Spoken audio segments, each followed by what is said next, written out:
I think London has this very specific sense of being a kind of mound or an earthwork, really heaped up, because we've never had those great civic structures that some of the other more rational cities like Paris have gone for, or New York. We've never gone for the grid form, we've never gone for a unified overall system. Because what's in London always is the kind of mercantile interests. I've got my shop here and you're not going to shift me, and he's got his business there, so I'll build it in this style, you'll build it in that style.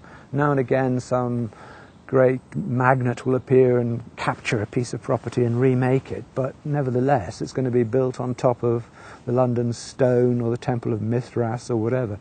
And so you just get this incredibly heavy cross-section through the geology of London, which incorporates all the stories and all the myths. And I don't think there's any other city that quite has that, with its great sort of literary tradition of Keats, Pope, all of those people born at London gates very specifically, and anybody else who was interesting like Shakespeare would certainly come and live here. It was the centre and you couldn't avoid it. It is lucky that people like Wren never managed to achieve the great vision they had after the Fire of London, where they would have relaid it out as a magnificent city, because that doesn't work.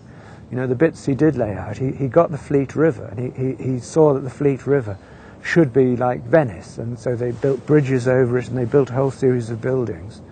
And within a couple of years the thing was a stinking ditch full of dead dogs, and all the animals that came out of Smithfield were chucked in it, and shit and piss out of all the houses. It was just foul and it had to be closed up.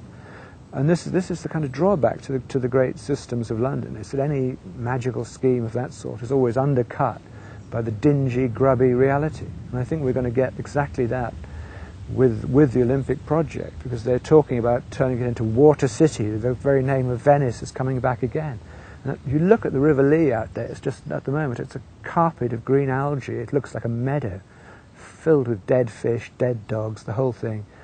All the building work is on top of toxic sites where there were glue factories, piles of maggoty bones, or you can't clear all that overnight, which is what's constantly attempted, and it never works. So you end up with some freakish compromise which does look just like J.G. Ballard's science fiction.